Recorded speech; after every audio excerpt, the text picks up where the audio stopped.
In the next hour, we'll have a recap, starting from the Washington Summit 1 year ago, on what NATO has accomplished in this time.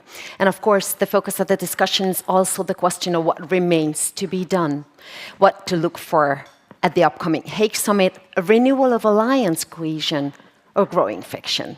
Finland, Sweden, Ukraine, or the new US administration will also be on the table in the next hour. Our keynote speaker leads the team responsible for political affairs within NATO's international stuff, including partnerships, enlargement, policy with regard to Russia, as well as arms control, disarmament, and non-proliferation. Please welcome the Assistant Secretary General for Political Affairs and Security Policy at NATO, Boris Ruge.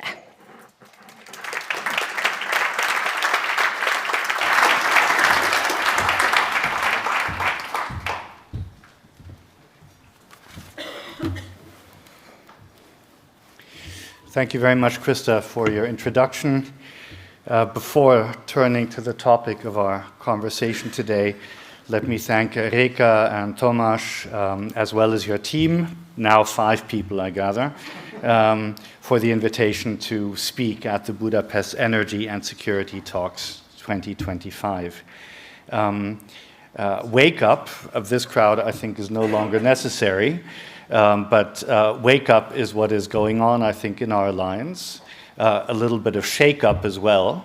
And break up is not on the menu. So I'll give that away as I start. At NATO, we know that here you have developed this conference into an important platform for exchange, including on issues of security and defense, and we are happy to be your partners in this. I'm glad to be joining Chairman Zsolt Németh and State Secretary Tomasz Varga, along with other distinguished speakers, for the conversation later on. It's a pleasure to be here in Budapest, the first time for me to visit Hungary as a NATO official, and I'm looking forward to 2 days of meetings, including to prepare the upcoming NATO summit in The Hague. And the NATO summit in The Hague was, of course, the topic of conversation between Prime Minister Orbán and Secretary General Rutte in Tirana just 3 days ago. Ladies and gentlemen, Hungary has been a valued NATO ally for now 26 years. In May 2001, only 2 years after Hungary joined our alliance, the North Atlantic Council was meeting for the first time here in Budapest. Then Secretary General Lord Robertson set forth NATO's objective to bring Europe closer together. 24 years later, we can say that NATO has honored that commitment, going through repeated adaptations and now navigating a world that is moving out of a post-Cold War period into a new era of geopolitics. The reality is that today we are faced with enormous challenges, including competitors who have gained strength. But we are confident that NATO will remain strong and united. It is not something that will happen by itself. It will happen as a result of leadership and hard work and recalibrating our alliance. 10 months have passed since Allied leaders took important decisions at the summit in Washington to strengthen our deterrence and defense, our partnerships, and our support to Ukraine. Now, we are almost exactly 5 weeks out from the NATO summit in The Hague, where we will begin what I think can be called a new chapter for our transatlantic alliance. The task is clear: to deliver a fundamental recalibration to make NATO stronger and fairer. First and foremost, NATO will become stronger by allies spending more on defense. And by more, we mean a lot more. This is essential to enable us to deter aggression and to defend ourselves into the future. NATO's new defense plans and the ambitious new capability targets, which we've been developing in the past year, will require more allied forces and capabilities underpinned by greater investment. Without that, our collective defense would not be credible in the long term. We need to be very ambitious, both when it comes to investing in military capabilities and when it comes to investing in defense-related infrastructure and resilience. This is key to ensuring that our alliance delivers, safeguarding our security today and tomorrow. Hand in hand with increased defense spending, we must ramp up defense production across the alliance. At a time when Iran, North Korea, and China are massively increasing their defense industrial cooperation with Russia, we must increase transatlantic defense industrial cooperation. At the Washington Summit, allies agreed a new defense industrial pledge. Delivering on that pledge means creating and sharing new plans to produce more and better. Producing more means building a much closer and much more effective partnership within our defense industries. And we must eliminate artificial barriers wherever they exist. We must ensure that the increased investments and acquisitions across the alliance produce the capabilities we need. Producing better means striking the right balance between meeting our urgent requirements now and investing in the technologies for the future. In today's world, we cannot plan to defend ourselves just with more of the same. We also need to focus on more research and development and innovation. I'm looking forward to meeting with members of industry and the innovation ecosystem here in Budapest during my stay. Hungary is leading by example, especially through collaborative work in many NATO high-visibility projects and multilateral partnerships. That's the kind of cooperation we are looking for. NATO will become fairer by rebalancing the burden of our shared security, with all allies contributing their fair share. The threats we face as an alliance are real and are growing, and we cannot consider our security as a service provided by the United States. Europe and Canada must continue to step up. I'm glad we're making progress already. Last year alone, European allies in Canada increased defense spending by 20%. We have gone from 3 allies in 2014, meeting 2%, to now 23. I commend Hungary for already spending above 2% of its GDP on defense.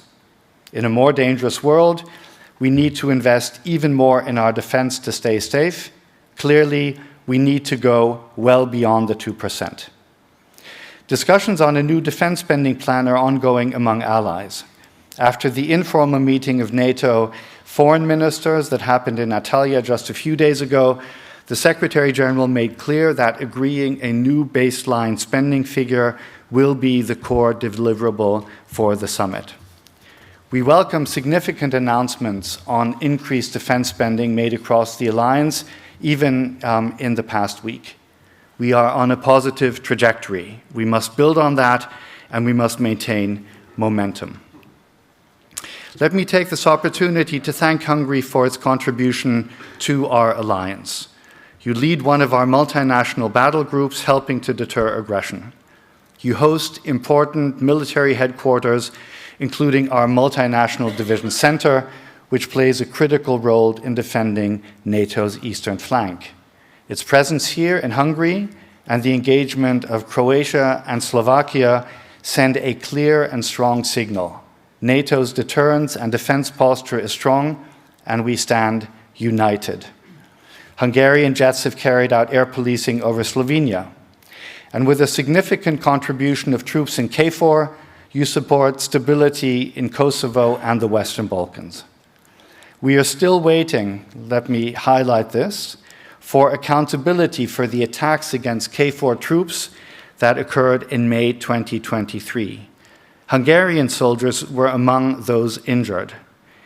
I can assure you that we have not forgotten about these brutal attacks, and we will keep reminding Serbia of this matter. With regard to the Western Balkans, I would also note that we are deeply concerned about the situation in Bosnia and Herzegovina. We have said many times that NATO will not accept a security vacuum in that country. After decades of engagement and enormous investments, we will not allow hard-won peace in Bosnia to be jeopardized by secessionist rhetoric and action. Any moves that undermine the Dayton Peace Agreement, the constitutional order, and the national institutions of Bosnia and Herzegovina are unacceptable. Ladies and gentlemen, as I mentioned earlier, the Secretary General is well aware that our alliance faces an enormous challenge. Some raise questions about America's commitment to NATO. At the same time, there are concerns about NATO's continued support to Ukraine. The Secretary General has been very straightforward in addressing these questions. Let me echo his points. A strong transatlantic alliance remains the bedrock of our security, and the US commitment to NATO remains ironclad. President Trump has repeatedly stated his commitment to a strong NATO, including in 3 in-person meetings with the Secretary General that occurred since the US election.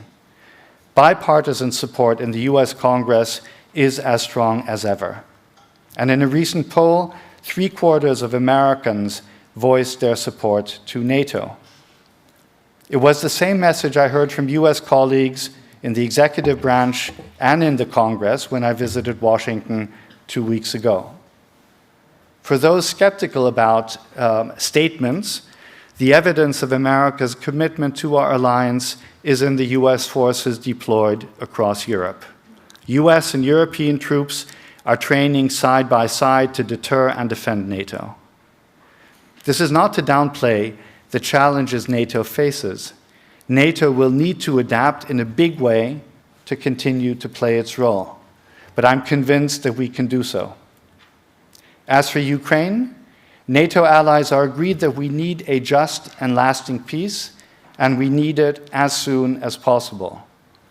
NATO continues to support Ukraine to defend itself today and deter any future aggression. The decisions we took in Washington have been taken forward. NATO's command in Germany, in Wiesbaden, is leading the coordination of security, assistance, and training for Ukraine, delivering critical equipment and training assistance. Our Joint Analysis Training and Education Center in Poland is now helping us to learn the lessons from the war. And in the first 3 months of 2025, European allies and Canada pledged more than 20 billion euros in additional security assistance for Ukraine to be delivered in the course of 2025. So our commitment to Ukraine is real, and it will remain so. We welcome the urgent efforts to bring the war to a just and lasting peace. President Trump deserves credit for breaking the deadlock and pushing for a ceasefire, and building on that, pushing for a durable peace. As the Secretary General has pointed out, the ball is now in Russia's court to respond in a serious manner. Russia's economy is on a war footing. It is rebuilding its forces faster than many expected. We know that even when the war in Ukraine ends, the threat posed by Russia will not disappear. Russia has teamed up with Iran, North Korea, and China. We see North Korean troops and weapons being used against Ukraine in return for Russia's support to North Korea's illegal weapons programs. China has turned itself into a decisive enabler of Russia's war of aggression. Beijing is pursuing itself a massive military buildup, while also seeking to control key technologies, critical infrastructure, and supply chains. Bringing an end to violence and restoring stability to the region is not only about Ukraine, it is about global security.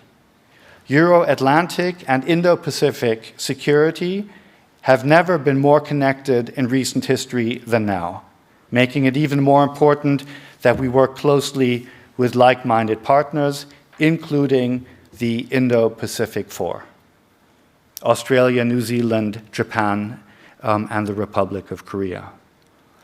In Washington, we launched new cooperative projects, including on cybersecurity and defense industrial cooperation, and since then, our cooperation with the IP4 has become even closer. In April 2001, at the meeting I mentioned earlier, Budapest also hosted the first ever reunion of NATO and EU foreign ministers. That was a milestone that paved the way to a strategic partnership between the two organizations. Since then, the EU has become an essential partner for NATO. Our cooperation has significantly expanded in recent years, and it continues to grow. The Secretary General and the international staff are in constant contact with our counterparts across the EU institutions. NATO and the EU are doing a lot together on issues like military mobility, maritime, and cyber defense. We are also working together to help strengthen defense industrial cooperation. President von der Leyen's Rearm Europe initiatives promise to leverage hundreds of billions of euros for defense. We welcome that Europe is stepping up to shoulder greater responsibility. We want to see a more capable Europe complementing what the alliance does. At the same time, it is key that we do not duplicate efforts and that we do the maximum to avoid discrimination of non-EU allies. Ladies and gentlemen, one thing is clear: NATO is here to stay. Not because we will just carry on, but because we are willing and able to adapt and to recalibrate our alliance in a fundamental way to face the challenges of today and the future, with Europe taking on much greater responsibility for its security and defense. Together, all of us are stronger. Together, in the words of the North Atlantic Treaty, we will safeguard the freedom, common heritage, and civilization of our peoples, founded on the principles of democracy, individual liberty, and the rule of law. Thank you very much for your attention.